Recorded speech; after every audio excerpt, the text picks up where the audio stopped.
จำลองของพระสัมมาองค์พระศาสดาพุทธบูชากราบไหว้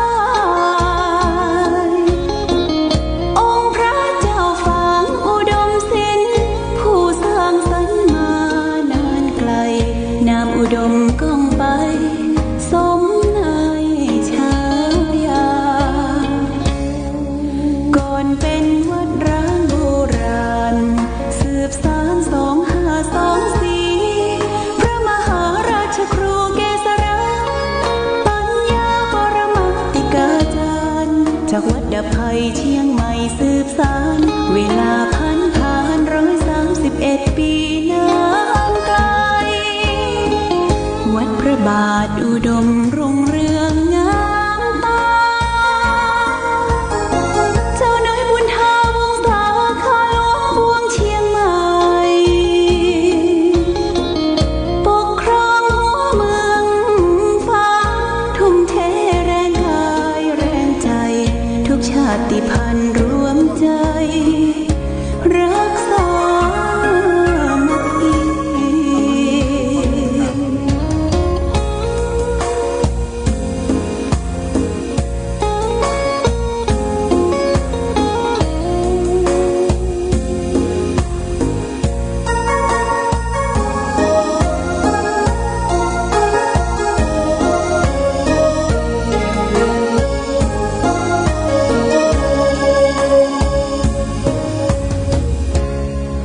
ก่อนเป็นวัดร้างโบราณสืบสาน2524พระมหาราชครูเกษราปัญญาปรมาติกาจารย์จากวัดดับภัยเชียงใหม่สืบสานเวลาผ่าน131 ปีนานไกลวัดพระบาทอุดมรุ่งเรืองงามตาเจ้าน้อยบุญธาวงศาข้าหลวงพวงเชียงใหม่ปกครองหัวเมืองฟ้าทุ่มเทแรงกายแรงใจทุกชาติพันธุ์รวมใจรักษามัคคี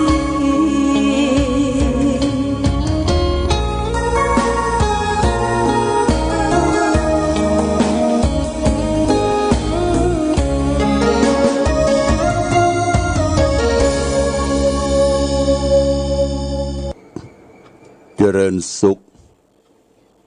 ศรัทธาสาธุชนญาติโยมท่านพุทธบริษัท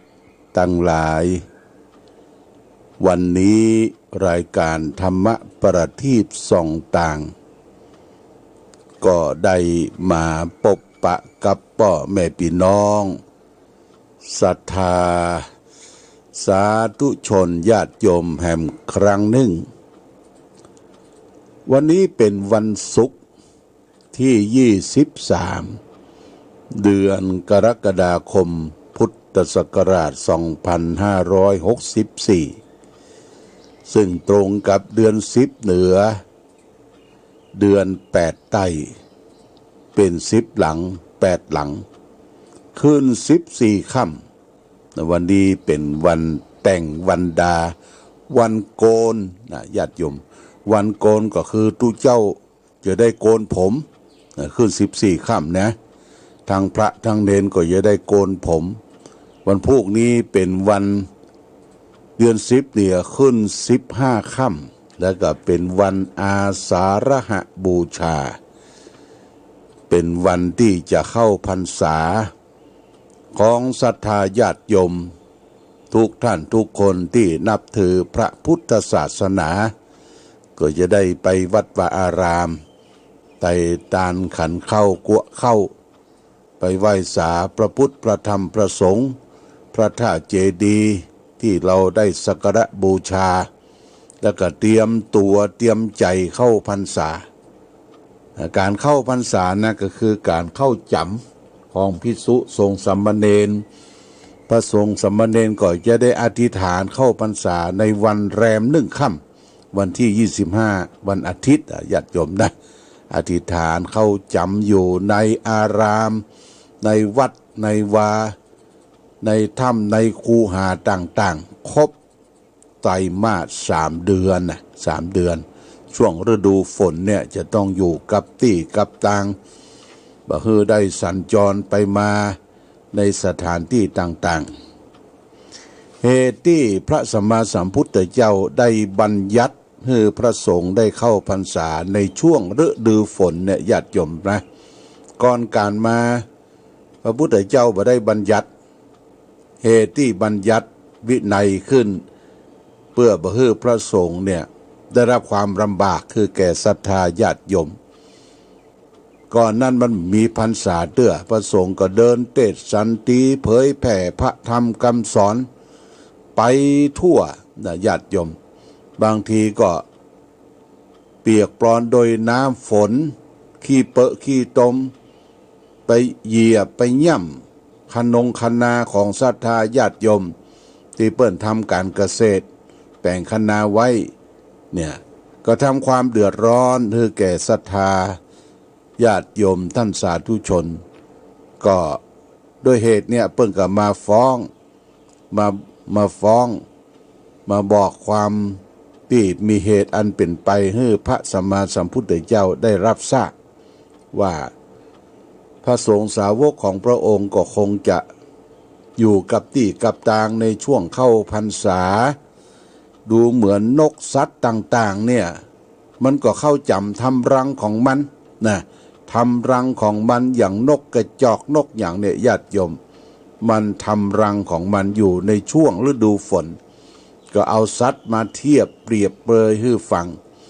พระพุทธองค์ก็ว่าอย่างนั้นก็บัญญัติพระสงฆ์บ่ให้ได้ออกไปไหนในช่วงเข้าพรรษาเนี่ยอยู่ถ้าจะไปไหนจำเป็นมีเหตุต้องไปแล้วว่าต้องสัตตหะกรณียะคือไปแล้วก็ต้องกลับไปกลับมาสู่ที่เก่าที่เดิมเนี่ยภายใน7 วันพรรษาจะบขาดเหตุที่จะต้องไปเช่นว่าพ่อแม่ป่วยนะพ่อแม่ป่วยจะต้องไปยุกไปยาไปเฝ้าไข้นี่ไปได้แต่ต้องปิกไปภายใน7 วันหรือพระสงฆ์เพื่อนสหธรรมิกกษันจะซิกเข้าภาษาเนี่ยผ้าเหลืองมันร้อนแต่เปื้อนเฮาตัวเฮาเนี่ยเฮาก็ไประงับได้นะไปฟ้องเตื้อคือมันโป้นภาษาก่อนมันจะได้อานิสงส์เข้าภาษาไปฟ้องซึกขาลาเพศเตื้อก็ไปได้หรือได้รับนิมนต์จากศรัทธาญาติโยมที่นิมนต์ไว้โนมนานละไปรับไปฉลองศรัทธาญาติโยมก็ปิกเข้ามาได้นะปิกมาก่อน7 วันนะญาติโยมต้องสัตหะมันมีกรรมเป็นภาษาบาลีนะสัตหะไปนี่ญาติโยมท่านสาธุชนอันนี้ในการเข้าพรรษาเมื่อเข้าพรรษาแล้วก็ก่อนการที่ผ่านพ้นมาเฮาก็มีโอกาสได้เข้าวัดฟังเทศน์ฟังธรรมวันพระวันศีลตอนเจ้าไปทำบุญซักบาตรตอนกินข้าวน้ำข้าวตอนแล้วก็จะได้ไปฟังเทศน์ฟังธรรมขันแดงเอาขันดอกไม้ไปกันเป็นเส้นนะญาติโยมนะไปฟังเทศน์ฟังธรรมก็มีหลายทำนิยายสายเจื้อหรือว่าทำข้าวเรื่องเจ้าหงหินพ่องเรื่องกาเผือกพ่องเรื่องอย่างต่างๆในญาติโยมมันเป็นปุคราธิฐานที่พระสัมมาสัมพุทธเจ้ายกเป็นนิทานก็พระสงฆ์องค์เด่นก็จะต้องฝึกเทศธรรมตะกอนนี่นะเรียกว่าเปิ้นตกธรรมเพื่อฝึกได้ทำนองทำนองการอ่านธรรมการเทศธรรมเพื่อได้ทำนองเสียงเพราะสนอโสดเกาะกันเนี่ยญาติโยมแต่ก่อนมันเป็นตัวเมืองหรอตัวพื้นเมืองอักขระพื้นเมืองเพื่อได้ทำนองอันนั้นมีปัญหาแต่ในปัจจุบันเนี่ยญาติโยมพระเนนก็เข้ามาบวชใหม่เปิ้นจะอ่านภาษาพื้นเมืองกะขะงะนี่ก็บ่ห้ามเฮียนเนอะอยู่บ่ได้บ่ห้ามบ่เฮียนบ่ซึกบ่ษาแล้วก็ทำก็เป็นทำไทยละนะ ทำไทยนี่เทศเป็นเมืองนะญาติโยมนะทำไทยเทศเป็นเมืองเป็นจะเลื่อมจะเกือมเป็นจะเลื่อมจะเกือมเป็นภาษาไทยผ่องภาษาเมืองผ่องภาษาไทยศูนย์ศูนย์อ่านนี่คือการเทศทำประเดี๋ยวนี้จะให้มันป้อยเหมือนแต่ก่อนนี่ญาติโยมไปฟังเทศฟังธรรมที่วัดพระเนนองค์นั้นองค์นี้เทศธรรมม่วนสมัยก่อนอาตมานี่เป็นเนนอยู่วัดศรีบุญเรืองแม่ห้างเปิ้นตั้งทางเทศเปิ้นตกธรรมคือเขาก็ไปฮัดกับครูบาอาจารย์ป้อน้อยป้อนานป้อนานนวลป้อนานนวมดุงคำบ้านแม่ห้างนี่เปิ้นเทศตู้โจกเทศมาทีคำมาก็ไปฮัดที่เบิ้นบ้านฮัดเข้าทำนองญาติโยมนะฮัดเข้าทำนอง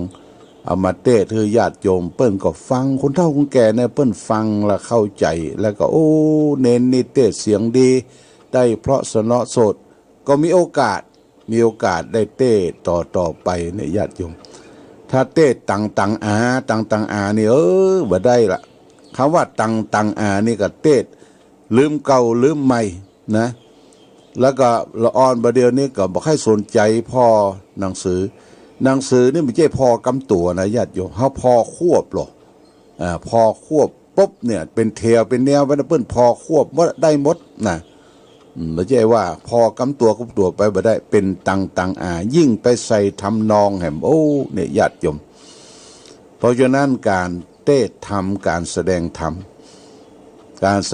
รม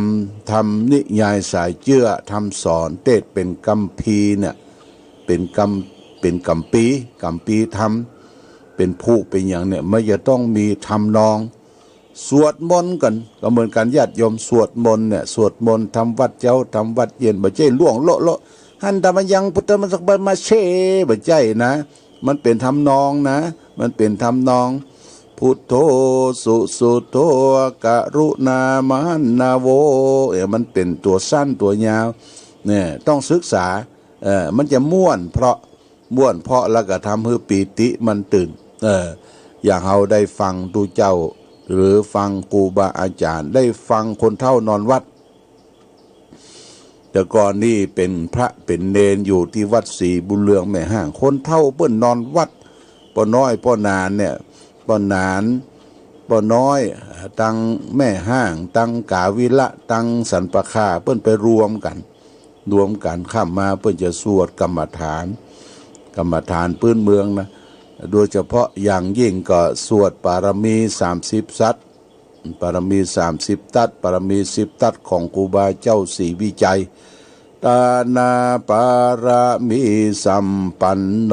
ตานาอุปปาละมีสัมปันโนตานาปารามาทะ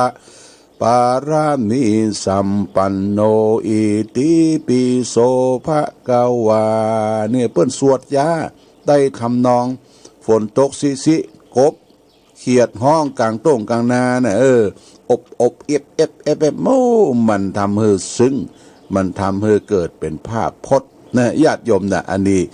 คือเฮาเนี่ยอย่างเฮาจะต้องดูต้องพอต้องกอยต้องฟังเปิ้นทำนองอย่างต่างๆนี่ต้องฟังอย่างเฮาไปสวดมนต์เหมือนกันสวดมนต์จะมีประธานเปิ้นขึ้นนะญาติโยมนะไปสวดมนต์ให้ญาติโยมขึ้นบ้านใหม่กินแขกแต่งงานเนี่ยเฮาต้องฟังตนเก่าเปิ้นฟังเปิ้นเสียงเปิ้นไปทำนองอย่างใดเฮาก็จะต้องระดับเสียงเทียบเสียงนะญาติโยมเทียบเสียงกับตนเก่าเสียงมันถึงจะเข้ากันเปิ้นตนเก่าไปเสียงอย่างตนร้องไปแหมอย่างตนปลายไปอย่างอลุงกรุงตังอลุกกกกักเสียงบ่เข้ากันมันฟังบ่ประสนอเสาะโสดนะบ่สนอโสดบ่สนอหูอันนี้เรื่องว่าการไปวัดไปว่าถึงแม้ว่าเขาจะได้คล่องแคล่วบ่ใช่ล่วงเปิ้นโลบ่ใช่ญาติโยมต้องฟังนะต้องฟังทำนองฟังเปิ้นไปจะได้เสียงจะได้นี่ต้องฟังมันถึงจะเพราะสนอเมื่อเพราะสนอแล้วเขาก็ได้ปิติความอิ่มใจวันนี้ ได้ยินตุเจ้าประสงค์เปิ้นสวดอะมันม่วนอกม่วนใจปีติเกิดนะปีติก็คือบุญอิ่มบารมีเกิดขึ้นนะวันนี้ก็ขอฝากไว้วันนี้เบิร์ดนะญาติโยมเป็นวันศุกร์นะวันนี้หลวงพ่อก็จะได้มาพบกับญาติโยมแล้วก็จะได้นำธรรมจักรมาเทศน์นะวันนี้นะจะเทศน์ธรรมจักรแล้วก็สวดมนต์ธรรมจักรปั่นให้แก่ศรัทธาญาติโยมวันพรุ่งนี้ก็เป็นวันที่พระพุทธเจ้าแสดงธรรมจักรกับปวัตตนสูตรเบิดก็ติดตามรายการเด้อ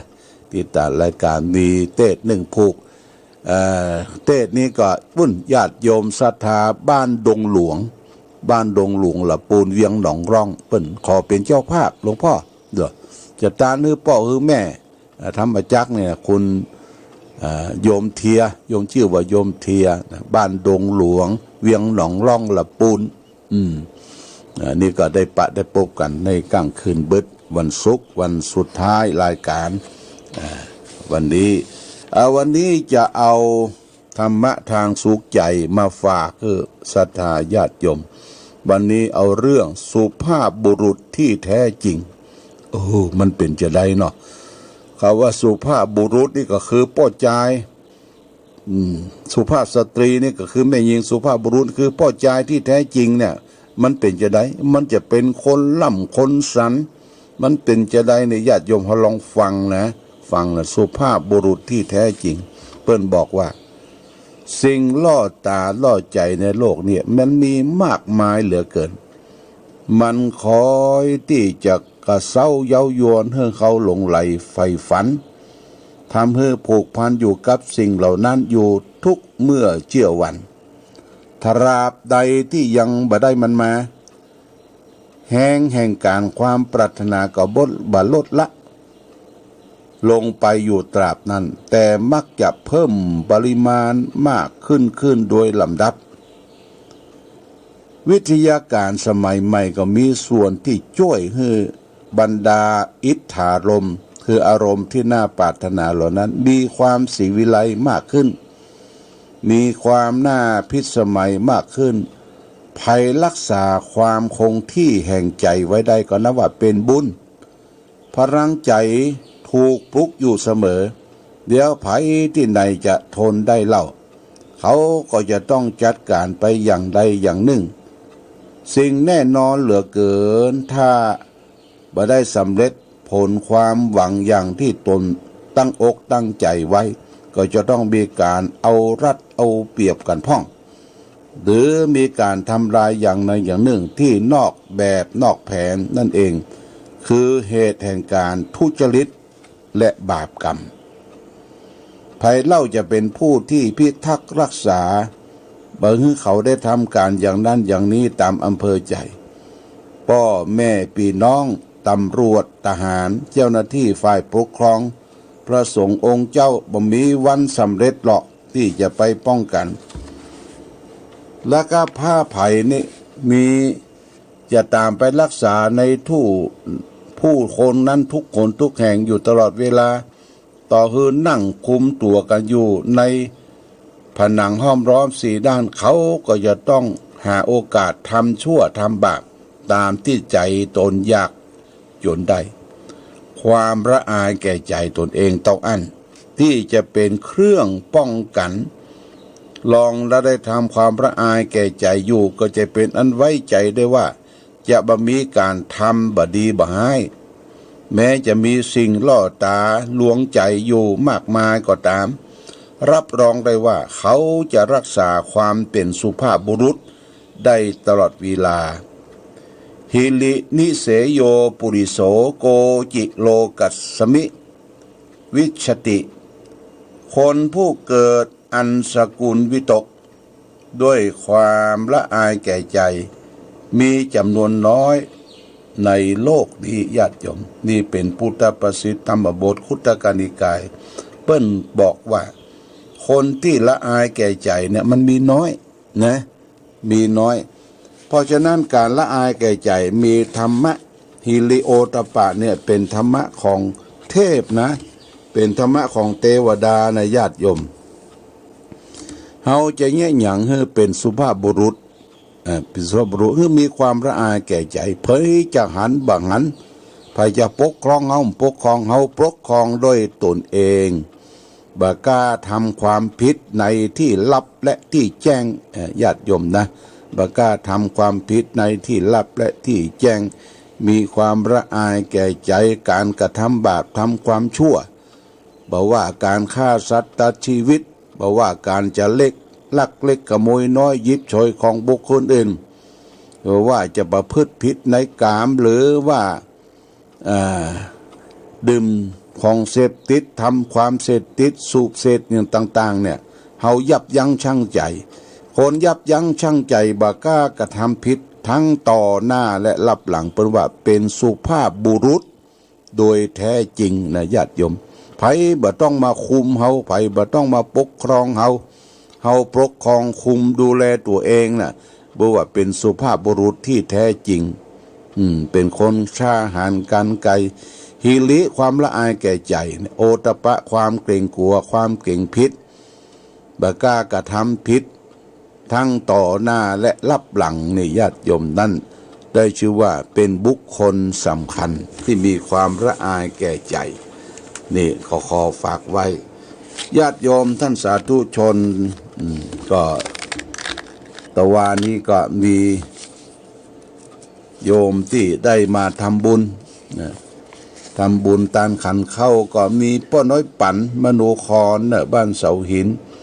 มาตานขันเข้าแล้วก็ใส่ยอดทำบุญค่าไฟฟ้าสถานีแห่ง100 บาทนะญาติโยมในช่วงเข้าพรรษาแม่สายลุงพิกุลบ้านเสาหินได้มาตานขันเข้าบำรุงสถานีวิทยุแห่ง300 บาทแล้วก็มีนายธนครดาราทิพย์ปัญญาแพทย์หญิงธาราทิพย์ทิพย์ปัญญารวมทำบุญสร้างพระธาตุแห่ง500 บาทอันนี้ก็มาบวชได้9 วันลาสิกขาตวาบ้านปังซักเนี่ยแล้วก็ทำบุญถวายไฟฟ้าค่าไฟฟ้าแห่ง500 บาทโมทนาสาธุและนอกจากนั้นก็มีพี่น้องญาติโยมบ้านปังปอยนายหนอนางนนนางทิพดวงทิพ100 บาทนางไอแสงใหญ่50 บาทนางเอแสงใหญ่50 บาทป้าอามสามนวล50 บาทป้าโอจันแก้ว20 บาทบ้านปังปอยรวมทำบุญแล้วก็เป็นปัจจัยอยู่270 บาทอนุโมทนาสาธุวันนี้เวลา9 โมงเก่งคณะเทศบาลตำบลเวียงฝางเปิ้งก็จะมาถวายเตียนคือแก่วัดวาอารามต่างๆจะมารับเตียนเนี่ย9 วัดญาติโยมที่ปืนอาคารของครูบาเจ้าศรีวิจัยก็เชิญชวนเด้อญาติโยมเทศบาลตำบลเวียงฝาง9 โมงเก่งก็สัก10 โมงป่ายนี่ก็เสร็จพิธีละหลังจากนั้นมาอาตมาก็จะเดินทางไปที่วัดพระธาตุศรีมหาโพธิ์พระเจ้าใหญ่ตั้งบุญปุ้นพี่น้องญาติโยมบ้านหัวฝายเวียงหวายเปิ้งก็จะได้ตานตุงตานเตียนตานผ้าอาบน้ำฝนแห่มชุด1ฉันเพลแล้วเที่ยงวันก็จะได้ปิกมาแล้วก็มาอุปสมบทมาบวชอสวสันต์จันทราวสันต์จันทราวงศ์